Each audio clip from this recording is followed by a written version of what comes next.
Hello everyone and welcome to video number 31 in our survival game series. It's been a long time since the last one. I've been busy with many things, especially the new inventory system which you can get on the Unity Asset Store for free. Links in the description and maybe even an annotation. Let's see how lazy I am.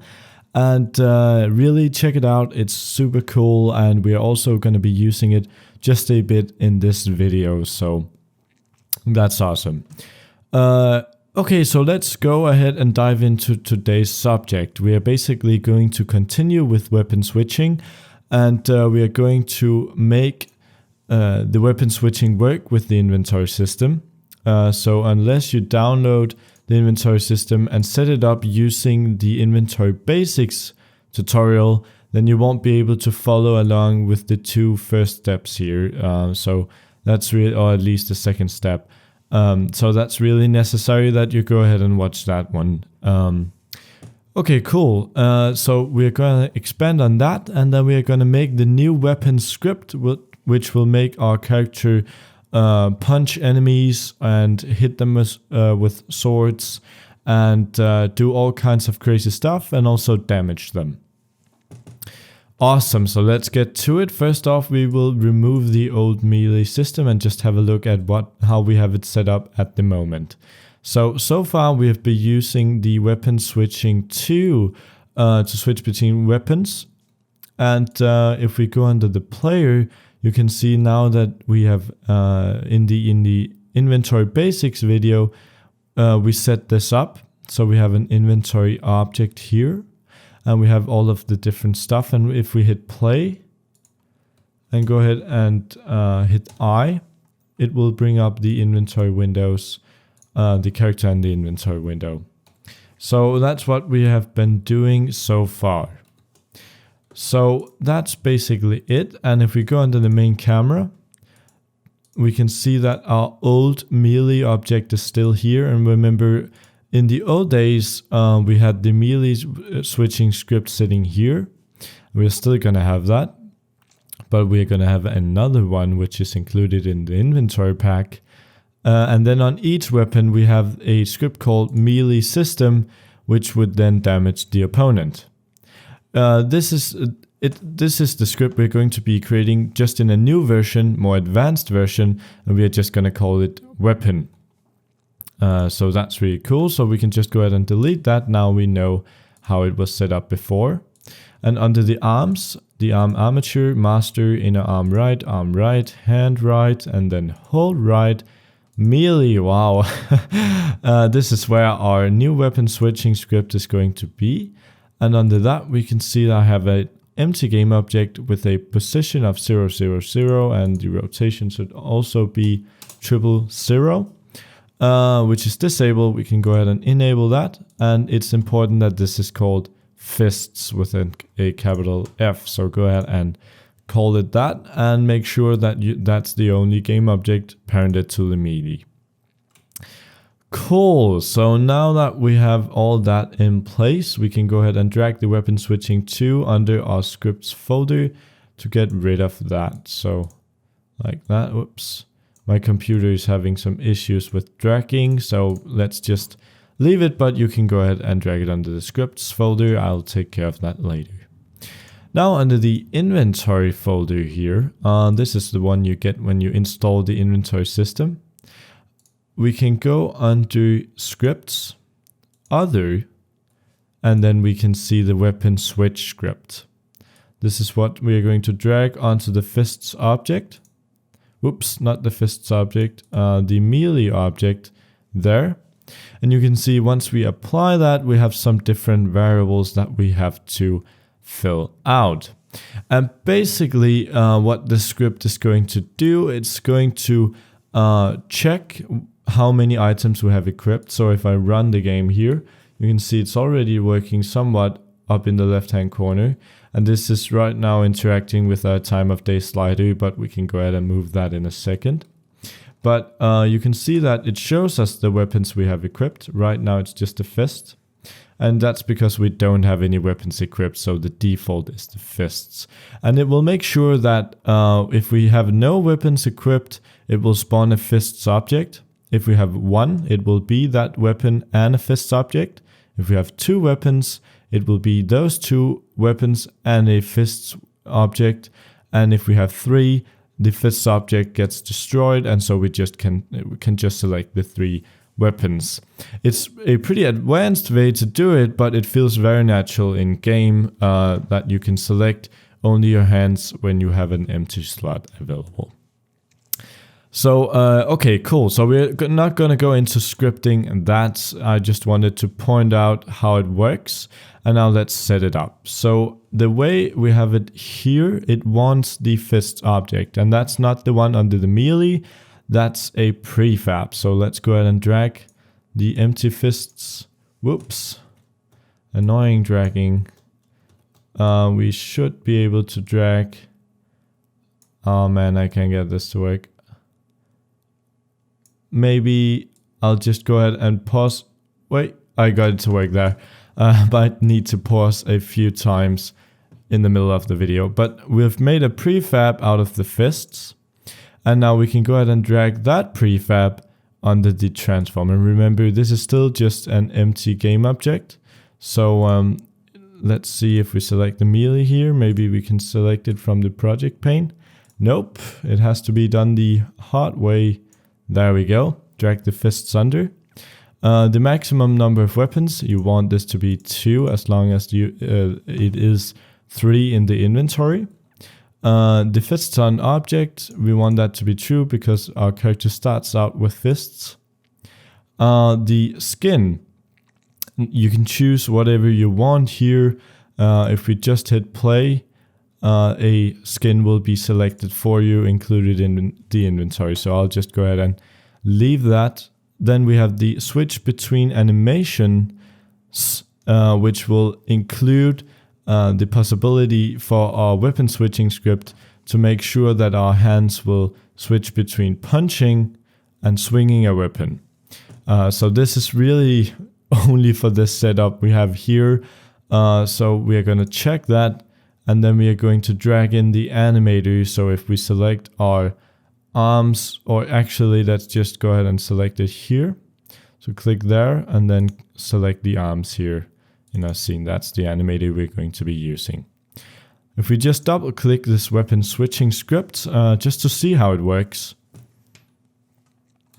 and zoom in on it. A lot of you guys have been asking that I zoom in closer to the text. So here we are. That might be too much. There we go. We can see that the animator, what it does is that we check if it's a fists object, and if it is, we will access the animator and say that weapon is not on. So weapon is on equals false, meaning that our fists will be punching.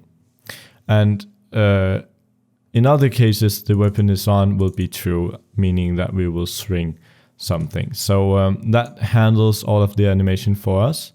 And of course, you can go ahead and change up these different string values. So if you have called it something else, you can go in and use Control F to find it and then change it.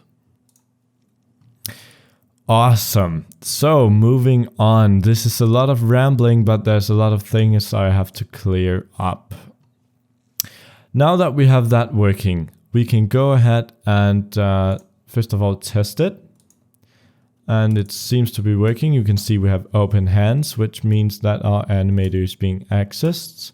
And it knows that it's the fist we're using. You can also see that we have enabled shadows again, because in the new version of Unity, version of Unity 4.2, we can have hard shadows in Unity 3. So that's really great. So you can go ahead and enable that on the directional lights. Awesome. So now that's working. Let's go ahead and add the weapon script. And I know that the fists here aren't really a weapon, they're just hands, but we'll still make the weapon script for them also.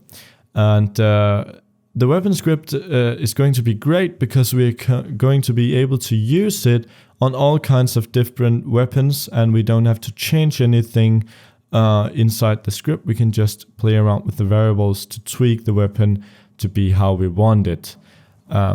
So that's awesome. Let's go to fists, then add component, new script. And the reason why I'm only using the fists is because I haven't made a video on how to make items that works with our inventory system yet. So once that comes out, we can test it with other weapons and switch between them, and you will see how cool it looks. So let's just hit add component, and let's name this weapon. The language is going to be JavaScript, create an add, and double click this. This is the scripting part, and it's going to get long, and it's probably also going to get a bit boring for most, and it's definitely not for beginners. So now that we have that warning out there, let's go ahead and adventure out on it. And let's just delete those 2 points because it makes me feel happy. So great, now let's make the new weapon script. And yes, this is definitely going to be split up into several parts, at least 2. Cool. So first off, we have the function start. We can just go ahead and delete that. And let's declare some variables. The first one is going to be the damage. We know that one. And yes, I'm aware that I spelled the damage wrong, but that's because I did it way back and then I just stuck to it because it doesn't really matter. So the damage is self-explanatory. Then we are going to have the distance, or just distance, which is going to be a type float. Then the max distance, which is also going to be a type float, but it's going to be equal 1.5 by default. And this is going to be the range within our where our weapon will be able to hit. Then we have the animator of type animator, and this will allow us to access our animator or our controller to do stuff like playing the hit animation. And then another variable called damage delay of type float equals 0.6, and this is the time from we hit the button to where we want the damage to influence the enemy. And this is great because swing animations usually take some time before the weapon actually hits the enemy, and so we can use this to delay it. Before we used the event options we had with the built-in animation system in Unity, but now that we have imported a model with all of the animations built into that, we can't really use that. It's kind of a fault of mechanism, if you ask me, but we'll live with it. We'll just make the damage delay. Then we're going to make 2 new lines, and here we're going to do hit 0.1 streak, and that's going to be equal to 0. And then we have the hit 0.2 streak, which is also going to be 0. And these 2 variables are going to be used to making sure that whenever we randomize what hand is going to be hitting, or what kind of attack we are going to be using, so that I won't play the same attack animation all the time. So whenever we randomize that, we usually get the same animation playing 3 or 4 times in a row sometimes, because we only have 2. And what we are going to do here is we are going to control that they just don't go out in a streak, but only play a maximum of like 2 times. So it's still going to feel random, but it's not going to be completely random. But we'll get into that. Awesome. Now in the function update, we can write if input.get button down fire 1 close parentheses open new brackets, and then we are going to do attack damage. And this is a function we are going to be making right now. This is just to make it easier for us to stay more organized, and also because we're going to be using yield statements, which you can't do inside of the update function. So the function attack damage, and open and close some brackets. Oops. There we go. Cool. Now the first thing we are going to be doing is, let's say, not doing any of the animation. Let's just begin with the basics of damaging and weighting and all that stuff. Yeah, let's do that. So now type yield, wait 4 seconds, and yield wait 4 seconds is great for just delaying something, and then using the damage delay. You can also just type 2 and it would wait for 2 seconds. It's that easy. Then we're going to be doing the actual attacking. And here we are going to be using a raycast. Actually, let me just go ahead and explain what we could do instead, but what we're not going to do, because it's harder and more complicated, and it's also usually more prone to errors. Let me show you here if I can. So actually, let's see if I can use brushes. Yeah, I can. Cool. So basically, many places in many games, you have this kind of combat where you have the cylinder, which is our, let's say, our player. So this is our player, and he holds a sword. So this is his hand, and in his hand we have a sword. On that sword we then attach colliders. So we then have maybe a box collider here and another box collider here. We then put scripts onto that, checking if we hit something. So that's just basically a trigger object. And I excuse my handwriting, I really do, but I'm using a mouse to do this. So that's trigger objects, and they are going to look for our opponent capsule. And this way we can use the built-in system, physics system in Unity to make combat. But this really requires some great animation work, and it relies a bit too much on the built-in physics system, I think. It's normally better just to send out the ray, even though it feels more natural, and then check the distance and whether or not it's hitting. So that's what we're going to be doing with the raycast. Great, so var hit ray of type raycast hit, then the var ray equals camera dot main dot screen point array vector 3. And basically we are just telling it to send out a ray from the middle of a screen. So screen.width divided by 2, which makes the center of the width. Then screen.height. And you guessed it, divided by 2. So we have the center now. And then 0, because we have 0 on the Z. And close it up and a parenthesis. So now we're sending out the ray. Then we are going to check if physics does raycast. So if we hit something,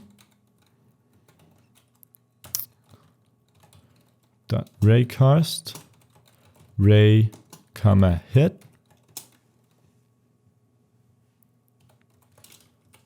Then we want the hit dot transform dot send message. We want to send a message called apply damage. Remember to get the right amounts of imps in there. With the damage, we want to send that along with it. And we want to not require a receiver, or we're going to get a lot of errors whenever we hit something that's not an enemy. So basically we're sending out the ray, we're gathering information, and what we want to do is we want to create an if statement now that will check the distance to our whatever we hit. So distance equals hit that distance, and if distance is less than max distance, then we want to send to damage the enemy here. So create some brackets around that. There we go. Awesome. So right below that if statement, we are going to actually that has to do with the animation. We'll just type it in. So now let me explain how we can access the mechanism animation and make changes to it. It's done by, of course, using our reference variable up here. So this way we have the controller, and then we can change things inside of the controller by using the animator dot, and now we can access the mechanism controller. Then we want to do set bool for set boolean, which means that we can make something true or false. And then inside some parentheses, we are going to type hit1. This is the name of the parameter we're going to tweak. And then comma, then what you want to declare it as, and we want to make it false, like that. And we are going to make another one called the animator.setBool. Hit2 is going to be false also. And we can go ahead and save that out. And that was 22 minutes. So I'm going to go ahead and cut the video off here and then make another part. So look forward to that. And thank you for watching. I'll see you in the next video.